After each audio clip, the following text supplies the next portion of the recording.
এদিকে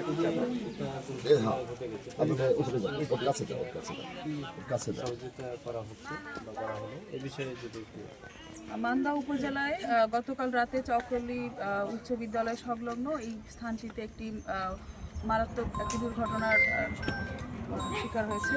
তো সেখানে আমরা প্রাথমিকভাবে আমরা যা তথ্য নিয়েছি সেখানে 6টি পরিবার ক্ষতিগ্রস্ত হয়েছে। তো দুর্যোগ ব্যবস্থাপনা মন্ত্রণালয় উপজেলা প্রশাসনের মাধ্যমে আমরা এখানে সহযোগিতা করেছি। 6টি পরিবার, তাদের জন্য 30 কেজি করে চাল, 2 বান্ডিল করে টিন এবং তাদেরকে আমরা 7,500 টাকা করে ক্যাশ টাকা দিয়েছি। আর এছাড়াও 6টি পরিবারের জন্য মোট 30টি কম্বল আমরা দিয়েছি।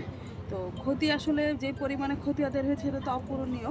তারপরেও দুর্যোগ ব্যবস্থাপনা এবং ত্রাণ মন্ত্রণালয় তার উপজেলা প্রশাসনের মাধ্যমে অগ্নিকাণ্ড যারা ক্ষতিগ্রস্ত তাদেরকে সহযোগিতা করে থাকে।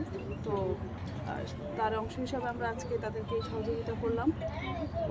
যাতে যারা ক্ষতিগ্রস্ত হয়েছেন তারা যাতে তাদের এই যে ঘটনাটা তাদের ঘটেছে সেটাকে তারা কাটিয়ে যেন নতুনভাবে আবার শুরু করতে পারে, তাদের জন্য শুভকামনা থাকলো।